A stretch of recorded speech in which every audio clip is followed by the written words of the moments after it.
नमस्कार दोस्तों, दिल्ली में विधानसभा चुनाव है और इस बीच में कई सारी खबरें निकल कर आ रही है।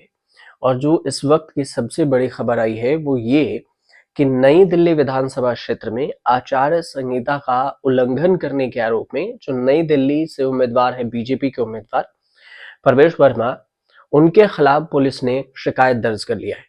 नई दिल्ली सीट काफी महत्वपूर्ण है, लेकिन प्रवेश वर्मा पर जो शिकायत दर्ज हुई है उसमें रिटर्निंग ऑफिसर ने मंदिर मार्ग पुलिस स्टेशन के प्रभारी को वर्मा के खिलाफ एफआईआर दर्ज करने के लिए एक पत्र लिखा था। इसके आधार पर पुलिस ने एफआईआर दर्ज कर ली। दरअसल हुआ यूं था कि शिकायत उस घटना से जुड़ी है जिसमें वर्मा को वाल्मीकि मंदिर परिषद में मतदाताओं को जूते बांटते हुए देखा गया है। अब रिटर्निंग ऑफिसर ओपी पांडे ने जो एडवोकेट है रजनीश भास्कर के एक व्हाट्सएप संदेश के आधार पर शिकायत दर्ज की है, जिसमें वर्मा को महिला मतदाताओं को जूते बांटते हुए कथित तौर पर दिखाए जाने वाले 2 वीडियो भी मिले। पहले विवाद तो ये हो गया। दूसरा विवाद ये हो गया कि आम आदमी पार्टी के जो सांसद हैं संजय सिंह, उन्होंने नई दिल्ली जिला चुनाव अधिकारी पर घंटों तक बीजेपी के सोशल मीडिया पोस्ट को प्रचारित करने का आरोप लगाया। अब आपने डीईओ के खिलाफ केंद्रीय चुनाव आयोग का दरवाजा खटखटाया है। उन पर बीजेपी से मिलीभगत का आरोप लगाते हुए उन्हें हटाने की मांग कर दी है। आपके आरोपों पर डीईओ ने अपनी ओर से स्पष्टीकरण भी दिया है, सफाई भी दी है, लेकिन आप सांसद संजय सिंह ने नई दिल्ली विधानसभा के जिला चुनाव अधिकारी पर बीजेपी की एक पोस्ट को सोशल मीडिया प्लेटफॉर्म पर रीपोस्ट करने का आरोप लगाया है। डीओ जब भी कोई निर्वाचन क्षेत्र के अधिकारी होते हैं तो किसी नेता किसी पार्टी के पोस्ट को शेयर नहीं कर सकते, लेकिन डीओ ने शेयर कर दिया। उन्होंने सोशल मीडिया पोस्ट पर लिखा कि भारत के इतिहास में पहली बार नई दिल्ली के इलेक्शन ऑफिसर ने चोरी चोरी चुपके चुपके बीजेपी के ट्वीट को रीट्वीट करने चालू किए। अब नई दिल्ली विधानसभा के जो जिला निर्वाचन अधिकारी कह रहे हैं कि जब प्यार किया तो डरना क्या, ये संजय सिंह ने कहा है। संजय सिंह ने आगे ये भी दावा किया कि जिला निर्वाचन अधिकारी ने अब बीजेपी ज्वाइन करके खुलेआम प्रचार करने का निर्णय लिया है। अब यही बात हुई 15 जनवरी की सुबह 11 बजे। जिला निर्वाचन के अधिकारी हैं बीजेपी कार्यालय में औपचारिक तौर पर बीजेपी में शामिल होंगे, ये बात कही है उन्होंने। आपने उसी डीओ के खिलाफ केंद्रीय चुनाव आयोग का दरवाजा खटखटाया था और उन पर बीजेपी से मिलीभगत का आरोप लगाते हुए उन्हें हटाने की मांग की थी।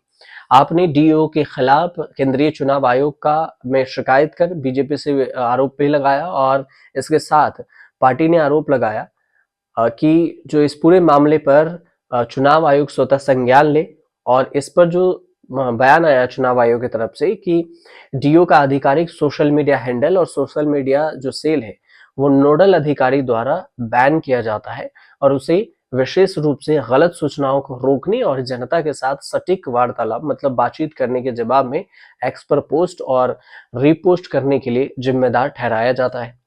जियो ने यह भी बताया कि सोशल मीडिया पर अक्सर पोस्ट का जवाब दिया जाता है और इस पोस्ट के संदर्भ में भी नियमित जवाब देने के आरोप के दौरान की यह घटनाक्रम हुई थी और ये उस वक्त ट्वीट का जवाब देते हुए अनजाने में रीट्वीट हो गया होगा।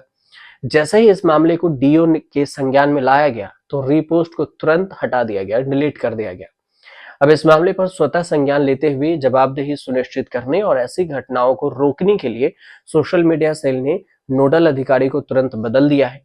इसके अलावा सोशल मीडिया सेल को डीईओ ने सोशल मीडिया कम्युनिकेशन की अखंडता और निष्पक्ष मतलब किसी के पक्ष में नहीं रहने के लिए और ऐसी चीजें बनाए रखने के लिए आने वाले दिनों में एक्टिविटी पर ज्यादा सावधानी बरतने का निर्देश भी दिया। चुनाव आयोग ने यह भी बताया है कि स्पष्टीकरण भारत के चुनाव आयोग द्वारा निर्धारित दिशा निर्देश के पालन और निष्पक्षता के प्रति डीओ की प्रतिबद्धता की पुष्टि करती है।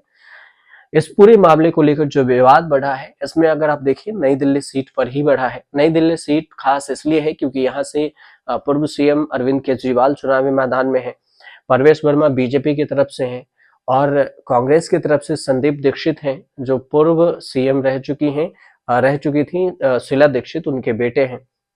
और नई दिल्ली क्या पूरी दिल्ली में जो चुनाव है वो 5 फरवरी को चुनाव होना है और 70 विधानसभा सीटों पर वोट डाले जाएंगे और 8 फरवरी को यहाँ पर परिणाम घोषित होंगे। साल 2020 के विधानसभा चुनाव में देखें तो आम आदमी ने 70 में से 62 सीटों पर जीत हासिल की थी, जबकि बीजेपी ने 8 सीटों पर जीत हासिल की थी। बीजेपी ने के अलावे अगर देखें तो 2015 के विधानसभा चुनाव में आपने प्रचंड बहुमत से 67 सीटें जीती थी। बीजेपी ने 3 सीटें जीती थी। कांग्रेस इन दोनों चुनाव में अपना खाता नहीं खोल पाई थी। लेकिन इस बार तीनों पार्टियां त्रिकोणीय मुकाबला है और तीनों जोर शोर से चुनावी मैदान में उतरी है। देखना दिलचस्प ये होगा कि परिणाम क्या कुछ आता है 8 फरवरी को। फिलहाल आपको जानकारी सही लगी तो चैनल को सब्सक्राइब कीजिए, शेयर कीजिए, कमेंट कीजिएगा।